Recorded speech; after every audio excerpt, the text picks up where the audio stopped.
Iglesia, si eres fiel a Jesús, si eres fiel a Jesús y al ministerio que Jesús nos ha dado de hacer discípulos, la persecución será parte de tu misión.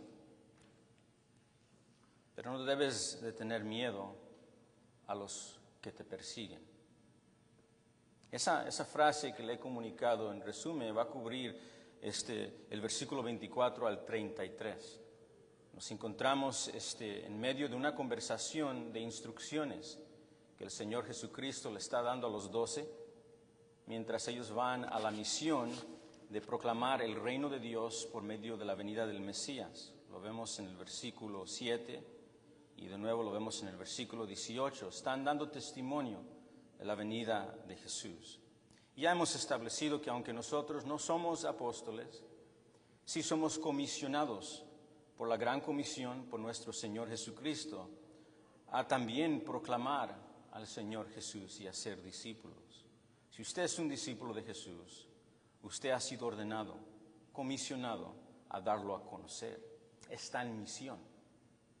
Está en misión con sus hijos en hogar, está en misión con sus nietos, está en misión en su ciudad local, con sus parientes, sus amigos, en su iglesia local y todos los oponentes que están por venir en su contexto.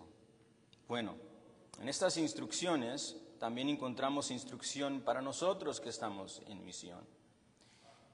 Y en las instrucciones que vemos, como vimos la semana pasada, en los versículos anteriores, del versículo 24, el trasfondo es uno de persecuciones legales. Los versículos anteriores incluso dicen que sus parientes, padres, hijos, parientes, iban a ser algunos de los que iban a entregarte, iban a entregar a los discípulos para recibir estas persecuciones con el deseo de huirse ellos mismos de cualquier oposición o castigo que pueda venir a ellos. Los versículos anteriores al versículo 24, que es donde vamos a continuar nosotros, describen un contexto de calumnias, de acusaciones falsas, de testigos falsos, de estar en medio de un tribunal judío y luego un tribunal gentil, todo por la proclamación de Jesús.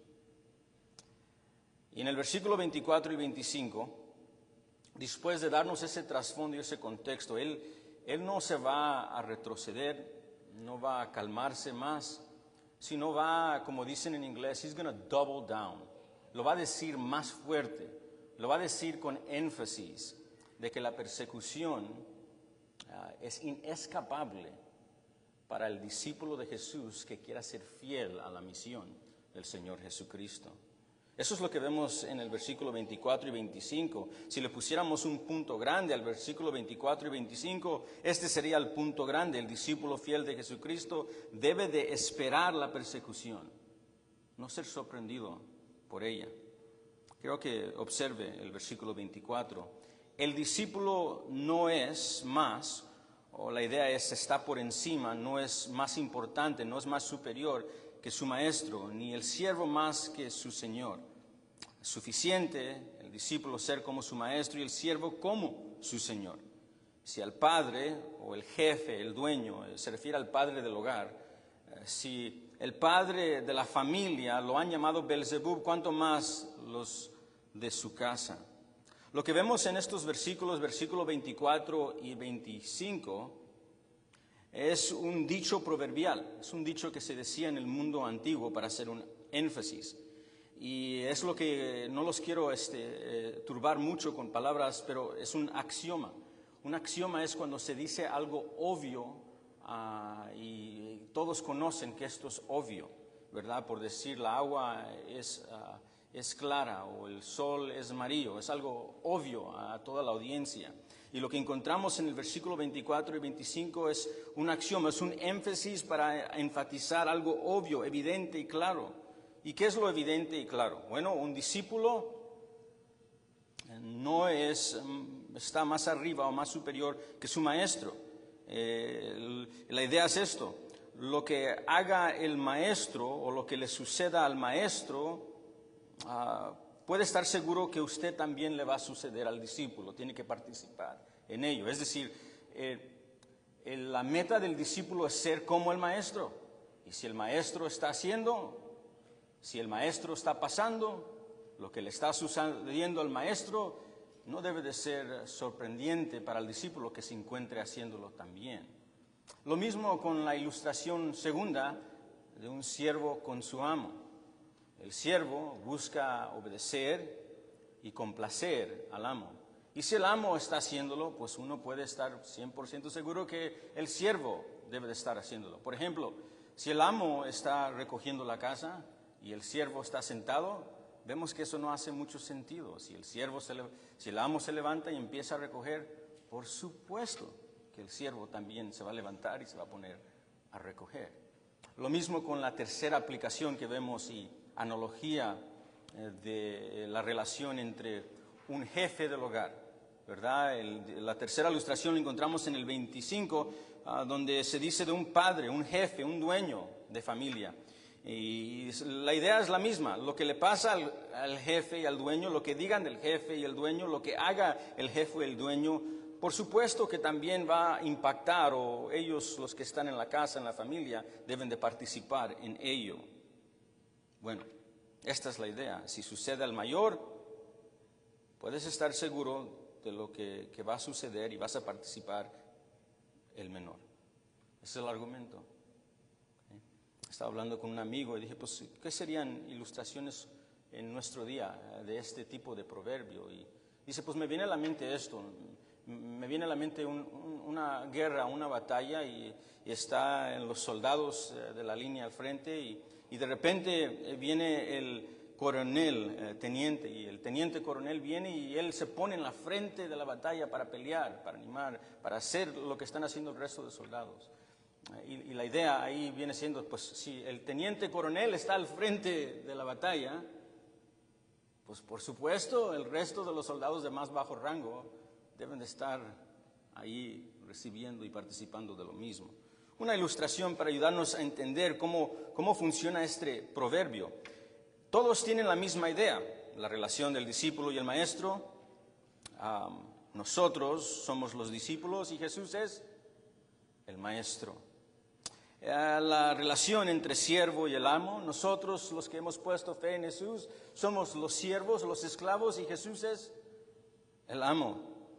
La ilustración de la familia, por la gracia y el perdón que recibimos en Cristo Jesús y su obra expiatoria, somos parte de la familia de Dios, y Jesús es la cabeza de la iglesia, la cabeza de la familia, la cabeza del hogar. Y todos estos tienen la misma idea. Si tu maestro, si tu amo, si tu cabeza está siendo maltratada y perseguida mientras lleva a cabo su misión, ciertamente no debemos sorprendernos cuando nosotros estamos siendo maltratados como el maestro, como el amo, como la cabeza del hogar. James Montgomery Boyce lo puso de esta manera, resumiendo el versículo 24 y 25. Lo que Jesús está diciendo es que deberíamos esperar persecución. ¿Por qué? Dice Jesús, su explicación. Porque Jesús fue tratada de esa manera mientras Él predicaba del reino. El difunto llamado John MacArthur lo puso de esta manera. Lo que está ocurriendo aquí es un énfasis que el llamado al discipulado es un llamado a ser como Cristo. Y esto incluye ser tratado como Cristo. Mira el versículo 25, Él nos da un ejemplo. Nos da un ejemplo para los discípulos en ese día de algo que estaba pasando en esos momentos, en ese tiempo, en esa temporada, en esa estación, en esa semana, por decirlo de esa manera. Y le dice, ¿qué no vistes lo que ha sucedido? Y dice lo siguiente en el versículo 25, dice, basta al discípulo ser como su maestro, al siervo como su señor. Y luego dice, si al padre, el jefe, el dueño de la familia, lo han llamado Belzebub, eso es referencia a él, ¿cuánto más los de su casa? Belzebub es la antigua palabra que los judíos usaban para referirse a Satanás, para referirse al príncipe o gobernante de los demonios. En otras palabras, en el día en cual Jesucristo iba predicando, en el día en cual Jesús hablaba del reino, en el día en cual Jesús enseñaba y predicaba la justicia, en el día en cual Él hacía milagros por medio del Espíritu de Dios en la tierra, la gente le decía que era Belzebú. Es que Él es el jefe de los demonios.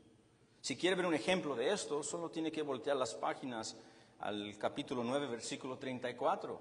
¿Se recuerda lo que vimos y estudiamos cuando vimos Jesús sanar al hombre endemoniado y mudo? Muchos dijeron, no hemos visto algo como esto en Israel. Pero de repente había un grupo con poder, un grupo con autoridad. Los fariseos que dijeron lo siguiente, y estoy citando Mateo 9:34. No, este hombre, este Jesús, Él expulsa demonios por el príncipe de los demonios. Más adelante, si usted voltea las páginas, en el capítulo 12 y aún más después de eso, repiten esa misma acusación, esa difamación, esa calumnia, y dicen, Él ha hecho esto por Belzebub, por obra demoníaca, el príncipe de los demonios. Por medio de esto es que este hombre está echando fuera demonios. O sea, en el versículo 25, Jesús les está dando algo que ya está ocurriendo en su día. Le está diciendo, ¿qué no has visto cómo me han tratado a mí? Voy ahí, estoy sanando, estoy liberando, estoy dando vista, estoy proclamando que hay un juicio, pero que hay salvación por medio de la venida del Mesías. Y estás viendo que algunos sí están recibiendo, pero la mayoría están rechazando. No estás viendo las acusaciones, no estás escuchando las murmuraciones, no estás viendo el rechazo que está recibiendo tu maestro. Y tú quieres ser como tu maestro. No estás viendo lo que está ocurriendo con tu amo. Y tú quieres complacer y obedecer a tu amo. No estás viendo lo que está pasando con el jefe de tu familia. Pues claro que debemos de esperar lo mismo. Ese es el entendimiento. Ahora, la aplicación a nosotros parece obvia. Será algo como esto, querida iglesia. Si eso es lo que le han dicho de nuestro Señor Jesús, y Él es el predicador perfecto. Nadie más predicó como Él no hizo errores en su teología. Él no ni una vez reprendió a alguien con un tono muy pasado. Siempre fue preciso en su exposición. Su exégesis, perfecto. Si lo hicieron al perfecto predicador, si lo hicieron al maestro que fue sin pecado, si lo han hecho al evangelista más efectivo que ha tenido un mundo caído. Piénselo de esta manera. ¿Cuál evangelista que hemos nosotros escuchado, que hemos conocido en la historia, ha sido como el Señor Jesucristo? No ha habido ninguno que pueda convencer más que Él. Y si ha sucedido al mejor evangelista, si ha sucedido a Jesús, la segunda persona de la Santísima Trinidad, el Verbo hecho carne, Dios en medio de nosotros, ¿deberíamos esperar menos? La idea es, el Señor Jesucristo dice, por supuesto que no. Por supuesto que no deberíamos de esperar menos. Es más, no solamente no debes de ser sorprendido cuando haya persecución. Parece que la idea es, debes de preguntarte, ¿por qué no la estoy recibiendo cuando no la estás recibiendo? Porque los que están en unión con Cristo, los que están representando a Cristo, los que están en misión proclamando las verdades de Cristo, esto es lo que Él espera. La idea aquí es que Él quiere que los discípulos de Cristo tengan esto como parte del discipulado. Esto es parte de ser un discípulo. ¿Has aceptado esa realidad? ¿Has aceptado la realidad que el rechazo por Cristo es parte de tu unión con Cristo? ¿Has aceptado la realidad que el odio por Cristo es parte de ser representante de Cristo?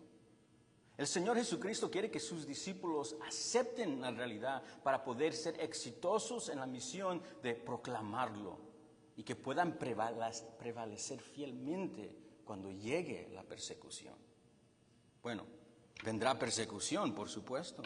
Ya hemos visto en el contexto que algunos de ellos serán entregados a sinagogas para ser azotados. En el versículo 17 y el 18. Versículo 16 dijo que eran ovejas entre lobos, mundo hostil. Versículo 21 y 28 nos dice que estarán enfrente de autoridades judías y gentiles. Versículo 28 también enfatiza que incluso algunos de ellos serán puestos a muerte y perderán relaciones, aún las más cercanas. Esto será parte del paquete del discipulado.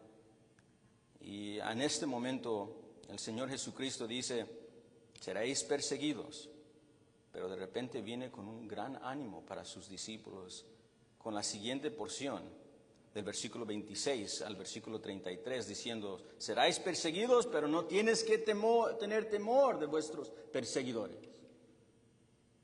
El resto del texto, por lo menos en el versículo 26 al 33, son el razonamiento de nuestro Señor Jesucristo hacia los fieles discípulos, en por cual ellos nunca tienen que atemorizar o estar afanados o ansiosos o huirse con cobardía de sus perseguidores. No sé de usted, pero quiero saber, Señor, ¿qué es este ánimo que me tienes para mí, para vivir una vida en misión, sin miedo, sin ansiedad, y para ser fiel en la misión que me has dado? Bueno, primero observemos el mandato claro que Jesús le da a sus discípulos de no tener temor de los perseguidores. Versículo 26, Mateo 10, 26, dice, así que no los temáis. La idea es a esos hombres. Mateo 10, 28, y no temáis. La idea es a esos hombres, a esos perseguidores. Mateo 10, 31, por tanto, no temáis.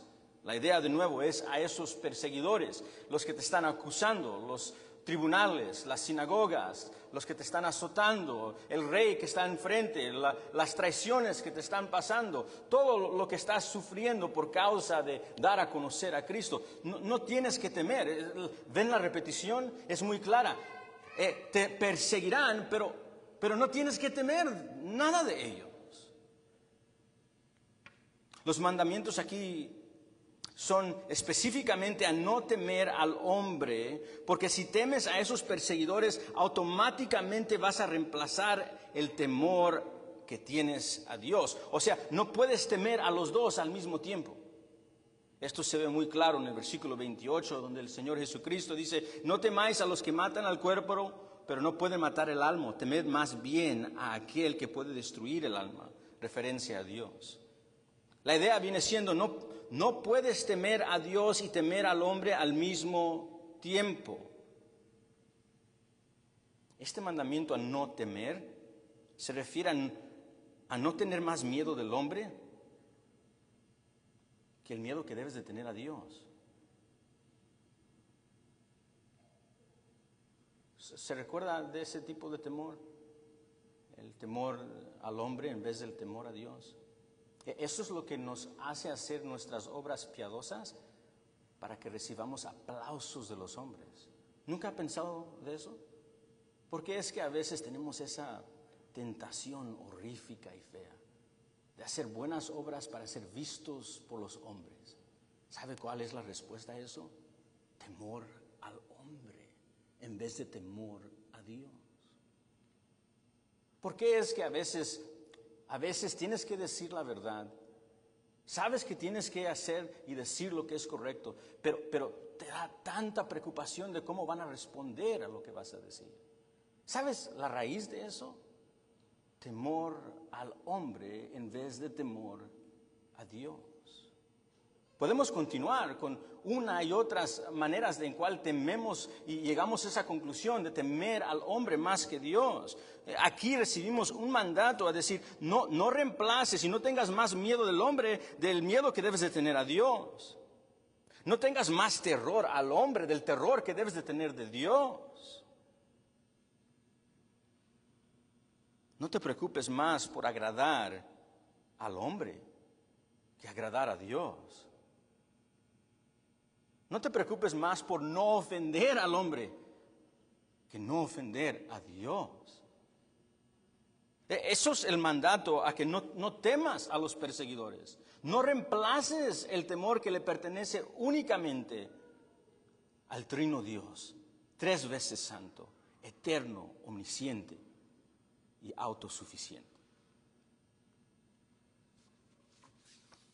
Bueno, no sé de usted, se escucha bien, pero cuando llega el momento, de repente la cobardía quiere entrar.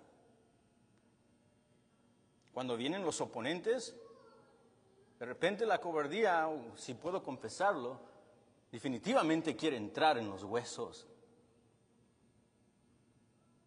Y si usted es honesto, usted conoce ese tipo de cobardía.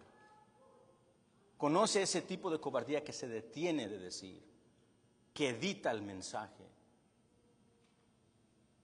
Todo por temor al hombre en vez de Dios.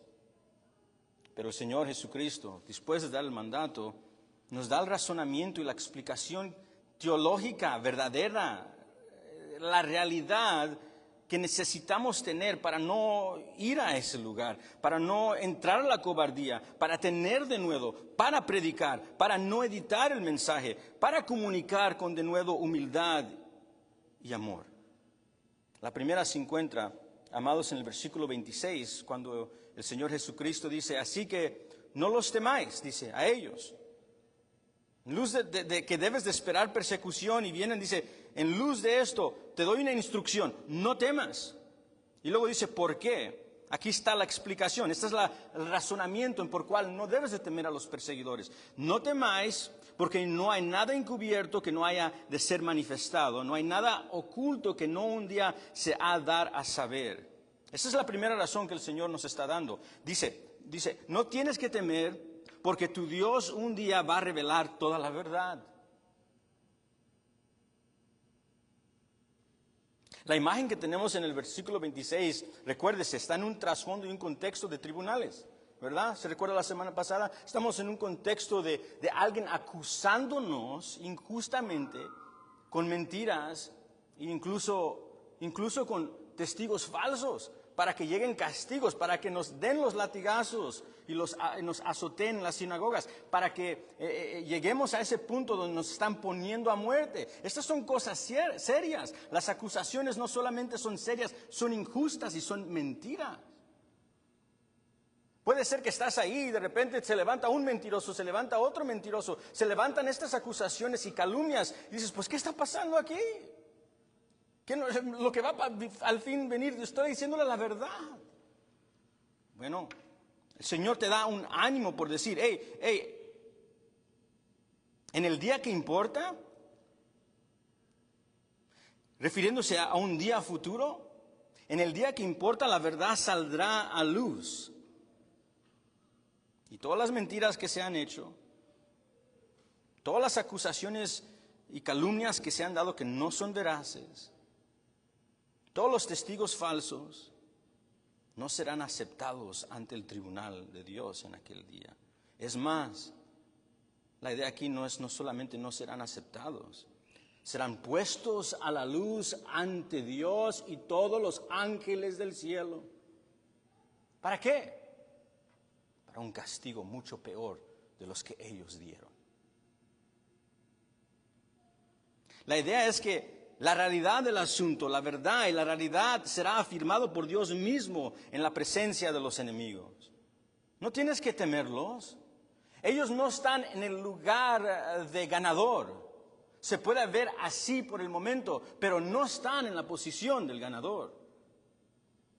Y esto debe de provocar el versículo 27. Este es el entendimiento. En luz de que la verdad saldrá a luz. La realidad que Cristo en verdad es el único que puede salvarlos. La realidad que hay un juicio por venir, seguramente de un Dios que juzgará al vivo y al muerto. La realidad que hay una resurrección de entre los muertos, corporal. La realidad que Cristo salva. Esto será afirmado cuando llegue el día. Esta realidad debe de llevarnos al versículo 27. Mire el versículo 27. Si tú crees el versículo 26, el versículo 27 debe de suceder. Lo que os digo en las tinieblas, o la idea es en el secreto, decidlo en la luz.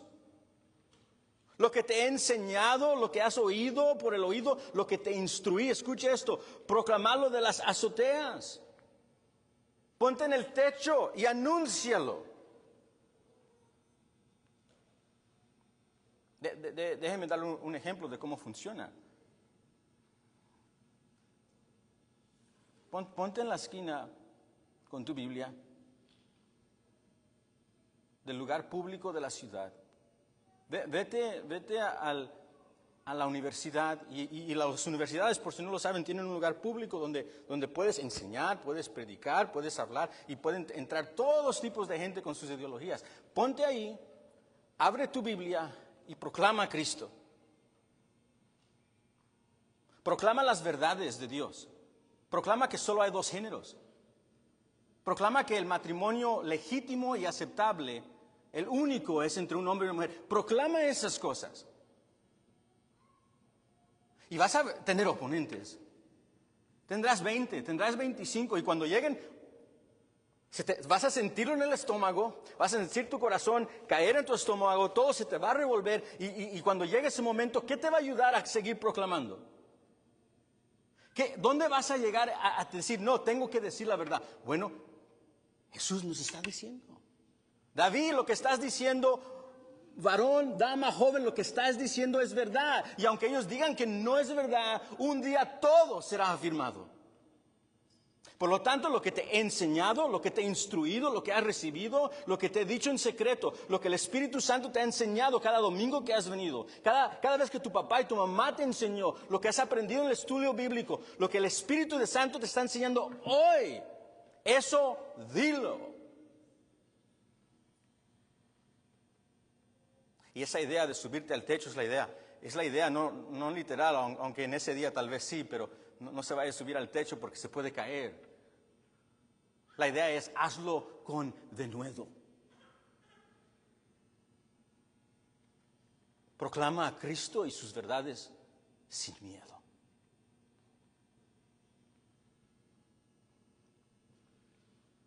Dos, la segunda razón en cual nunca debes de temer a tu perseguidor se encuentra en el versículo 28.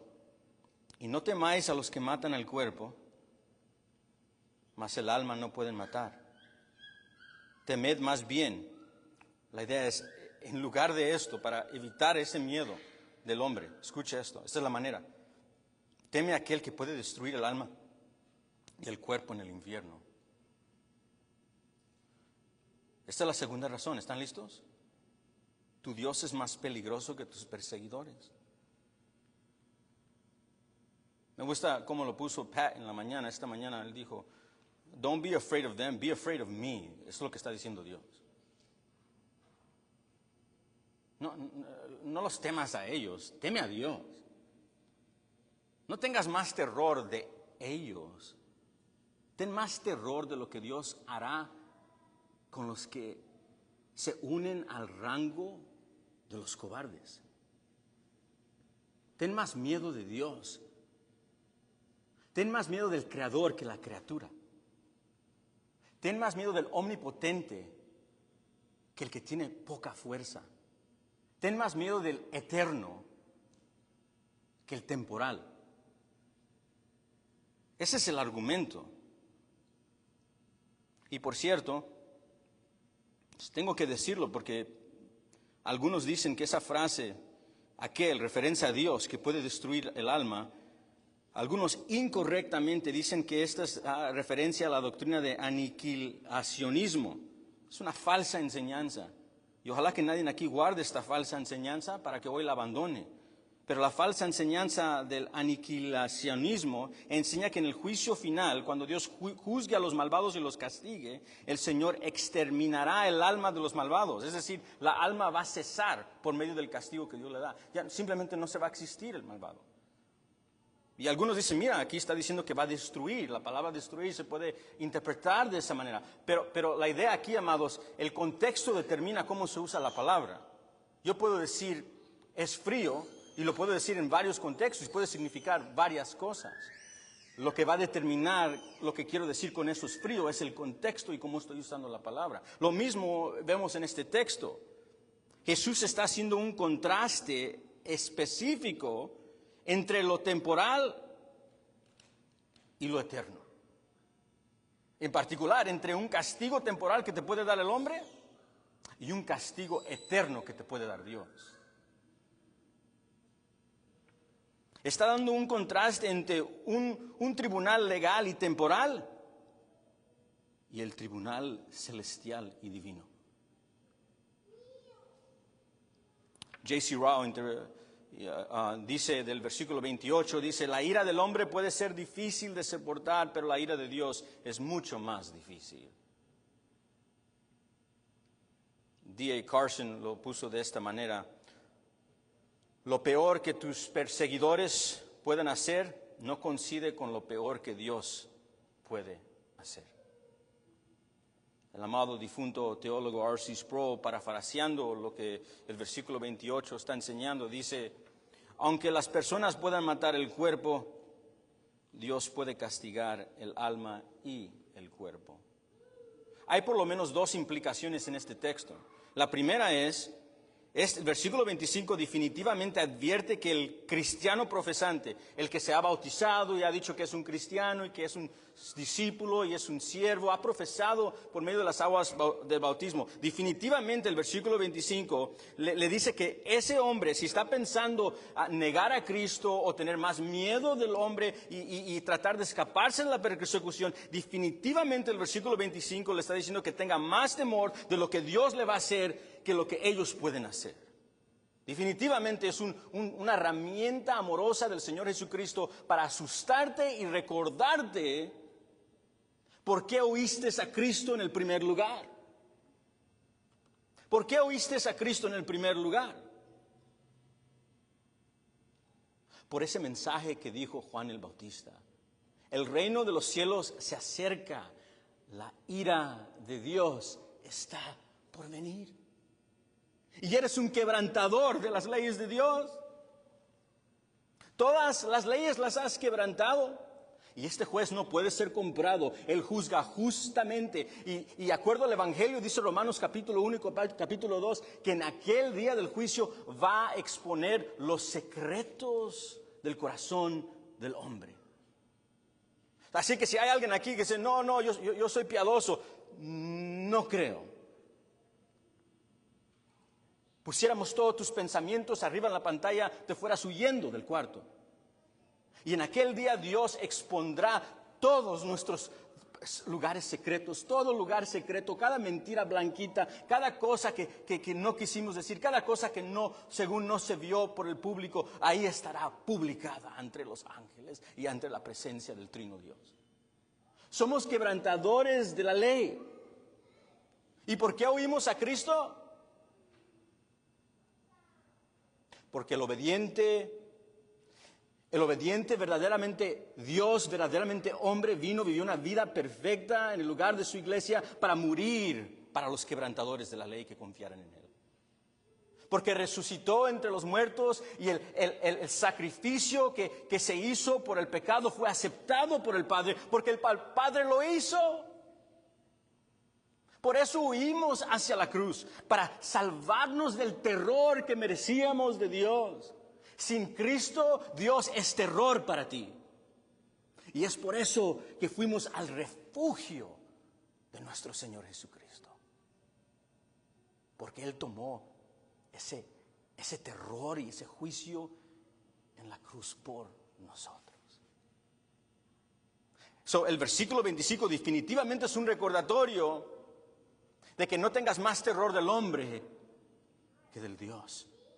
Debes de tener más terror de él fuera de Cristo.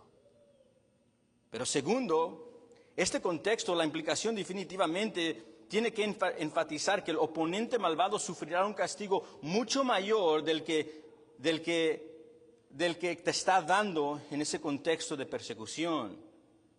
Por ejemplo, la idea es algo así. Hay una gran diferencia entre ser atropellado por un coche de juguete por nuestros niños. No sé si ha pasado esto. Usted está en la casa, es como la medianoche y te levantas a calentar la leche o algo y dejaron los juguetitos y te pega. Te duele, ¿verdad? Sí. Y cuidas, te tapas la boca tal vez cuando te duele. Pero la idea es, sí duele es un poco. Pero hay una diferencia en que te tropieces con el carrito o la mona de tu hijo, a que te pegue y seas atropellado por un camión Mack de 18 ruedas. ¿Sí? La idea aquí es, ellos te pueden hacer mal, te pueden causar daño, te pueden quitar la vida, pero es temporal. Los enemigos de Dios serán resucitados con un cuerpo corporal. ¿Por qué? ¿Por qué? Piénsenlo. La justicia de Dios. Él le dará un cuerpo corporal a sus enemigos. Un cuerpo corporal que no puede morir.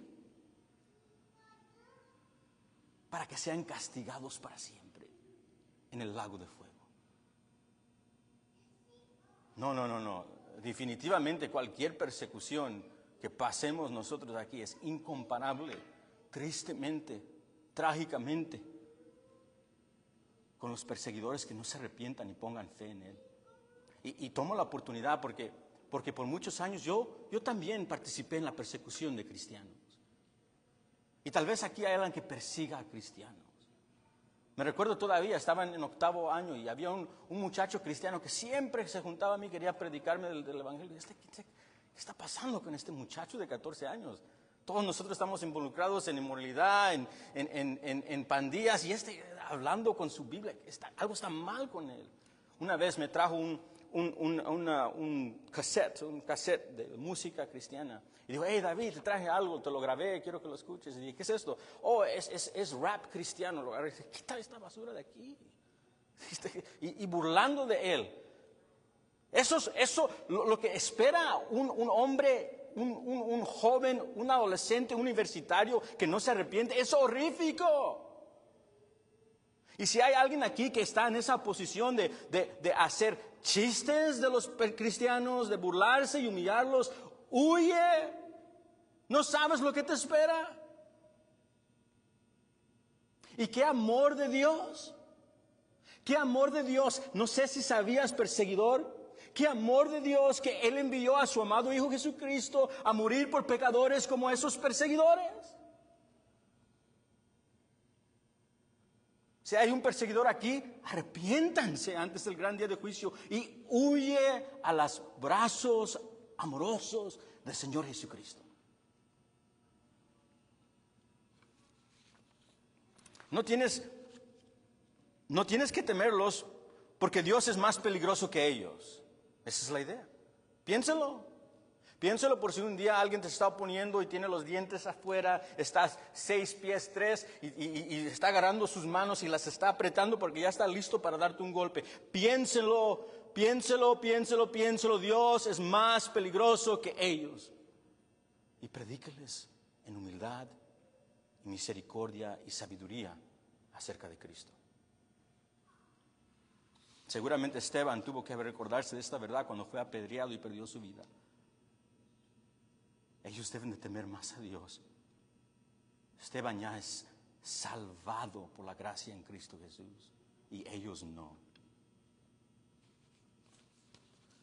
Tercero, se encuentra en el versículo 29.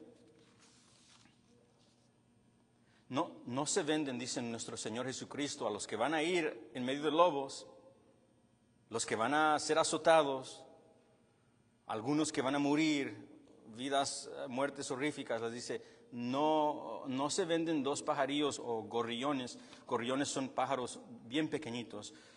No se venden 2 pajarillos o gorriones por un cuarto, una monedita. Con todo, ni uno de ellos cae a la tierra sin vuestro Padre. Y la idea es sin la voluntad de vuestro Padre, sin que Él decida y sepa y conozca. Versículo 30, pero incluso los cabellos de tu cabeza están contados, y la idea aquí es, están contados ¿por quién? Por Dios. Por tanto, a la luz de esto, en luz de estas verdades que Él te está diciendo, en luz de lo que te acaba de comunicar, no tienes que temer. ¿Sí lo ve? Ese es el argumento. En luz de esto, no temas. Y aquí está, vales más que muchos gorriones o pajarillos. Esta es la razón tercera por cual tú no tienes que temer a tus perseguidores. ¿Estás listo? Porque Dios es soberano sobre cualquier cosa que suceda en tu persecución. Pase lo que pase, Dios es soberano sobre tu persecución, sobre tu pérdida, sobre tus azotes, sobre tus calumnias y sí, incluso sobre tu muerte. Esa es la idea. Las imágenes de gorriones y pajarillos y centavos y cabellos individuales en la cabeza tienen la intención de enfatizar algo que aparentemente para la mente humana no tiene valor y es insignificante. No sé de usted, yo nunca he contado cuántos pelos tengo en la cabeza. Cuando lo único vez que me he tentado a contarlos es cuando veo que la línea se me está haciendo para atrás. Digo, oh man, ahí sí me animo a contarlos un poco, pero pierdo la cuenta. Es insignificante, por decirlo así, y no podemos hacerlo. Es un detalle muy pequeñito, minusto, es algo insignificante aparentemente. Y incluso los gorriones, había muchos de ellos en Israel. Muchos, eran muchos y eran los más insignificantes, los más pequeños. Ni se podían usar para sacrificios en el templo. En el sistema sacrificial tenían varios tipos de sacrificios y los más pobres podían ir a agarrar 2 pajarillos. Pero no de estos. Estos eran más insignificantes, por decirlo, que esos para los pobres. Y aquí dice que ningún pajarito, ninguno, se cae sin que Dios esté totalmente en control de ello. Esa es la idea. Ningún cabello que has perdido, que he perdido. Todos los que hemos tenido en toda nuestra vida siempre estaban en el pleno conocimiento de Dios. Lo que se está enfatizando en nuestro Señor Jesucristo es la soberanía del Padre. Y la soberanía del Padre sobre el sufrimiento que pasan sus hijos. Y esta verdad no te debe de chocar. La idea de esta verdad debe de consolarte. Imagínate si Satanás tuviera la soberanía sobre esto. No, la Biblia nunca enseña eso. Incluso Job, cuando perdió todas sus cosas, él llegó a teología correcta cuando dijo Dios dio y Dios quitó. Bendito sea el nombre de Jehová. Esa es la verdad de todas las Escrituras y debe de consolar al que está sufriendo como Job. Debe de consolar al que está sufriendo y que le pertenece a Cristo. Porque la soberanía no solamente soberanía, es soberanía con una buena intención hacia su pueblo. Mira el versículo 31 cómo termina. Después de usar las ilustraciones dice, no tienes que temer porque valéis mucho más que los gorriones.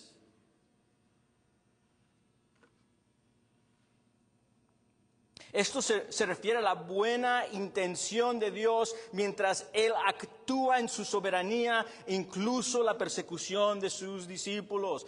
Pase lo que pase, seas azotado, seas calumniado, pierdas tu vida, puedes descansar que Dios lo tiene en control y aunque tú no lo entiendas, tiene buenas intenciones para los que le pertenecen a Él. Un comentarista le dijo, lo que Jesús está enfatizando es la buena supervisión soberana de Dios. Me viene a mente esto. Esteban, cuando fue mártir en Hechos capítulos 7 y 8, estaba predicando y iba a perder su vida. Yo no sé si él pensó que en ese día cuando él salió a hacer sus compras, él pensó que iba a encontrarse con un grupo que se iba a ponerse a tal punto que lo iba a matar. No creo que él, estoy seguro que estaba dispuesto, pero no sé si se levantó ese día y puso su alarma y se fue a su trabajo y dijo, este es el día en que me van a apedrear por Cristo.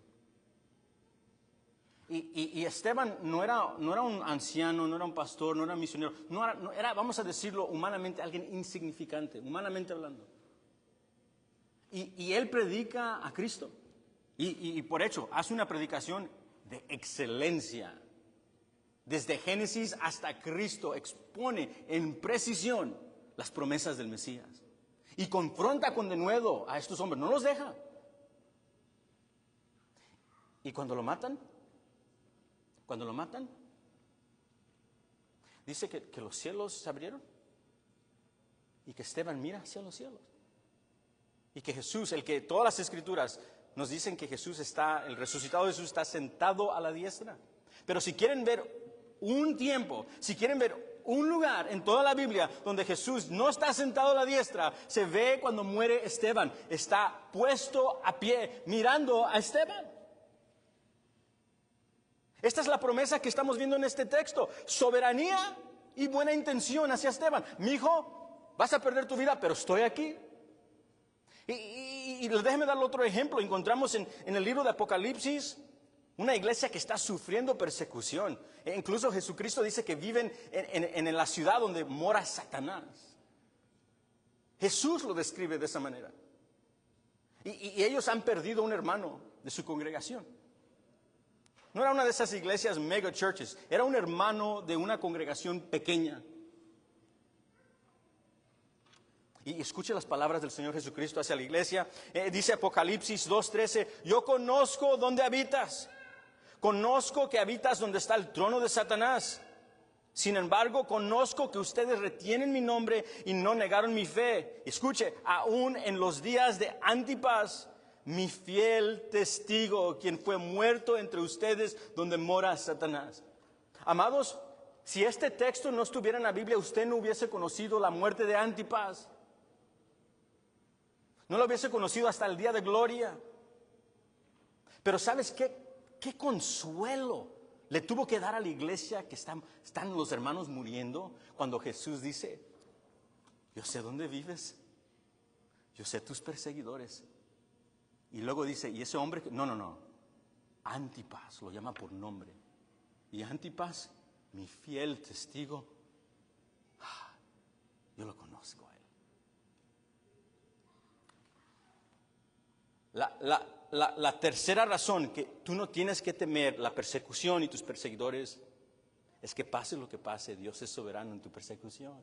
Y pase lo que te pase a ti, Él tiene buenas intenciones. Y si lo dudas, solo tienes que poner tus ojos de regreso en esa cruz, donde Él murió por un condenado como tú y como yo.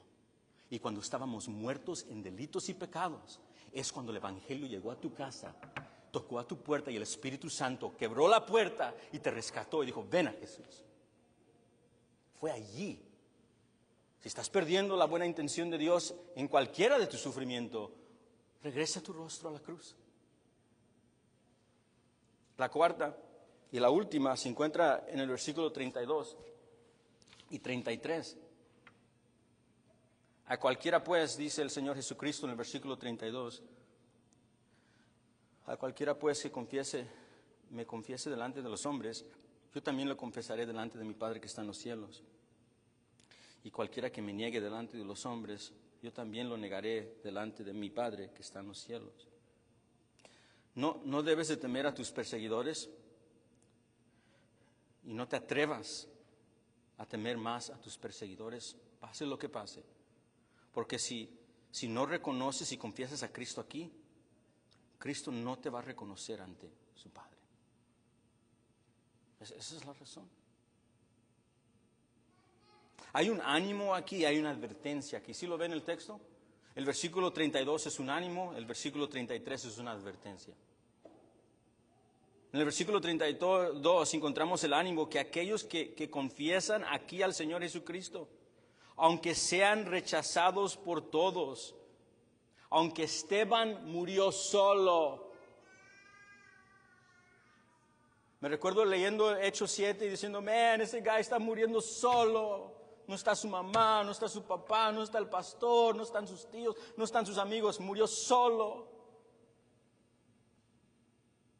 Está siendo recibido por millares de ángeles con el Señor Jesucristo, diciéndole al Padre, ese es mío.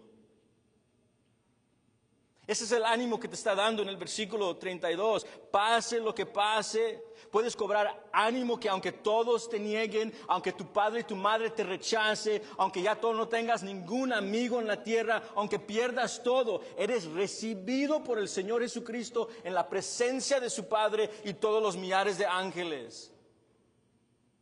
That's enough encouragement for you to die for Him. Ese es suficiente ánimo para que cualquier cristiano esté dispuesto a morir por Él.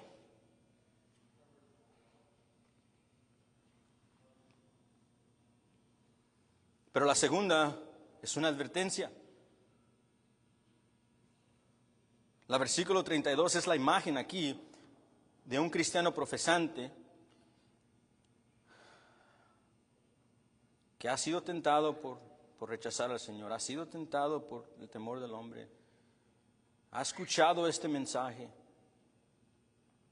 pero ya está enfrente del tribunal, tiene que escoger tal vez entre su vida o Cristo. La imagen aquí es de un cristiano profesante, un cristiano que se ha bautizado, que sucumbe al temor del hombre. Para ser más específico, está tomando la decisión de no temer más a Dios, sino temer más al hombre. De no tener más terror de Dios, sino más terror del hombre. Es la imagen de un profesante, una vez que fue profesor, que ya no quiere confiar en la vindicación futura de Cristo, que la verdad va a triunfar. Ya está agarrando la bandera blanca y la está tirando.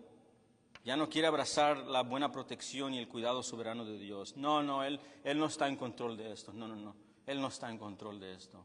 Él no tiene buenas intenciones para mí. La imagen aquí que tenemos es de un profesante cristiano que le ha entrado la cobardía. Le ha entrado la cobardía hasta el punto de negar al Señor Jesucristo para salvar su propio pellejo. Ha entregado a otros para salvar su propio pellejo.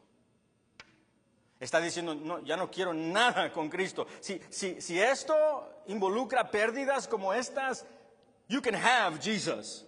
Puedes tener a Jesús de regreso. I don't want anything to do with him. No quiero nada con él. Y por lo hecho, si quieres que la persecución pare, no hagas lo que Cristo te dijo y no estés en comisión, no estés en misión, definitivamente. Pero si esa es la postura que tomas, yo me preguntaría si en verdad eres un discípulo, porque el discípulo predica. Pero dos, si quieres que la persecución pare, niega a Cristo.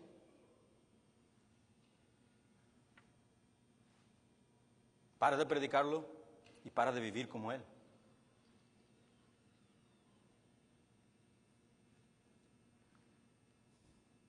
Tristemente, muchos de nosotros tal vez estamos negando a Cristo hoy.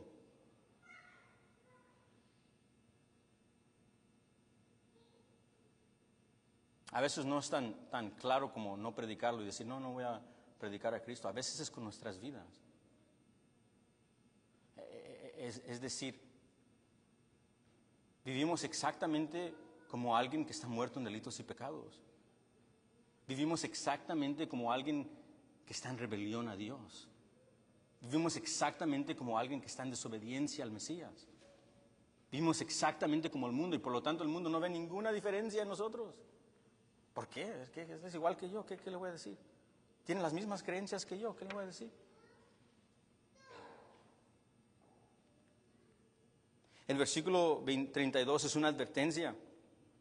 Es una advertencia de no dejar la cobardía y la negación de Jesucristo llegar a nosotros. Porque si esto sucede, no somos aptos para el cielo.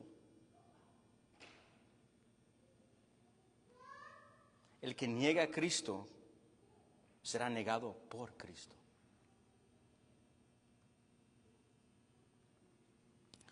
J.C. Rowell lo pone de esta manera: confesar a Jesús ante los hombres de este mundo puede costarnos mucho. Puede costarnos risa, es la burla, la risa de otros. Puede costarnos la burla de otros, la persecución de otros, el desprecio de otros. Pero no dejes que la risa de otros te eche fuera del cielo. Spurgeon, el amado príncipe de predicadores, o por lo menos por apodo, dijo: ¿qué advertencia es esta para el creyente cobarde? ¿Puede una fe que rehúsa confesar a Jesús salvarlo? Vivir y morir sin confesar a Cristo ante los hombres es correr un riesgo terrible. Termina Spurgeon diciendo: repudiado por Jesús ante su Padre que está en el cielo.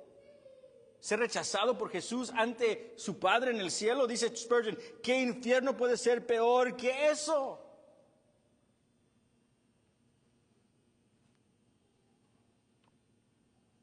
Son palabras fuertes para reprender a los que están profesando cristiandad sin fe genuina. Pero también esta es una advertencia que sirve como un pastor con su ovejita que se está descarriando. Es una advertencia que agarra a su ovejita que se está descarriando y dice: no te vayas para allá, vente para aquí. Esta es una advertencia que agarra a los elegidos cuando se sienten que van a entrar a un lugar peligroso de negar a Cristo, y los pone de regreso en los brazos del buen pastor Jesús. Esa es la manera que funcionan las advertencias en las Escrituras para los elegidos. Bueno, déjenme terminar con esto. Iglesia, si eres fiel a Jesús y al ministerio que Jesús te ha dado, la persecución será parte de tu misión. Pero no tienes que tener miedo. No tienes que tener miedo de tus perseguidores ni de lo que te vaya a suceder. ¿Sabes por qué? ¿Sabes por qué no tienes que tener miedo? Porque Dios es soberano, tiene buenas intenciones. Porque peor es lo que va a suceder sin Él y fuera de Cristo. Porque Él te confesará ante su Padre. Porque Cristo es más valioso que todo lo que puedas perder aquí.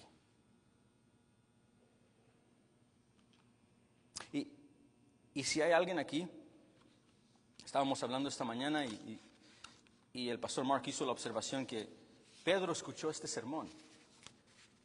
Qué observación, ¿no?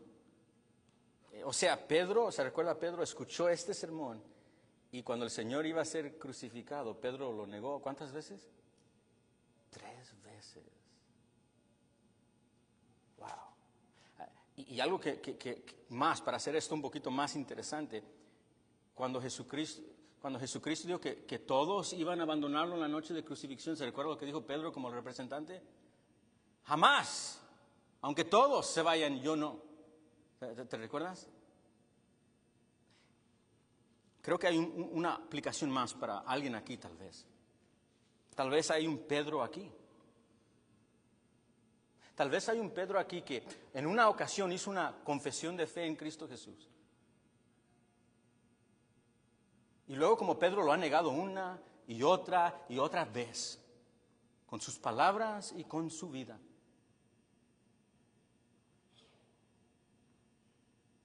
Y lo que mereces definitivamente, de acuerdo a este texto, es: no, Cristo no te va a representar. Eso es lo que está diciendo.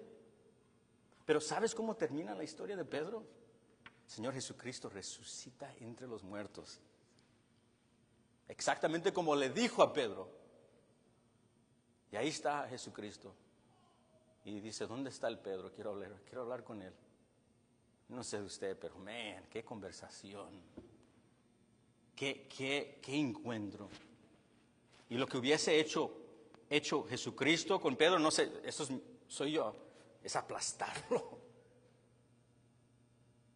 Pero Pedro dice que cuando él negó a su Señor, dice las Escrituras en Lucas que se llenó de lágrimas amargas. Y las lágrimas no significan arrepentimiento. pero para él en esa ocasión definitivamente eran señales de arrepentimiento. Si hay un Pedro aquí, quiero decirte dos cosas. Si mueres sin representar y confiar en Cristo, vas a morir en tus pecados. No porque lo dice David, no porque lo dijo tu mamá, no por lo que dijo tu papá. Es lo que acaba de decir el Señor Jesucristo en este texto, por lo que Él ha dicho. Pero dos, si eres Pedro, ¿sabes lo que cambió la vida de Pedro? Fue el arrepentimiento. Fue Pedro diciéndole al Señor, yo merezco juicio, te negué, no te seguí, soy infiel, perdóname. Y Cristo no lo aplastó. Sus manos perforadas agarraron a Pedro, lo abrazaron y lo comisionaron de nuevo. Y lo puso a apacentar su grey, lo mandó de nuevo a predicar. Lo llenó de su Santo Espíritu, lo limpió, lo cambió y lo envió de nuevo. Si hay un Pedro aquí como eso, yo te digo lo mismo, arrepiéntete. Los días se acortan y acude al Señor Jesucristo, que murió en una cruz por pecadores, incluso como Pedro, y resucitó y hoy vive. Y si clamas a Él hoy, en arrepentimiento y fe, Él hará lo mismo que hizo con Pedro, te perdonará, porque Él es fiel si confiesas tu pecado a perdonar y limpiarte de toda inmundicia y toda injusticia. Y luego te regresa para atrás al campo de batalla. La clave es arrepentimiento. Oremos juntos.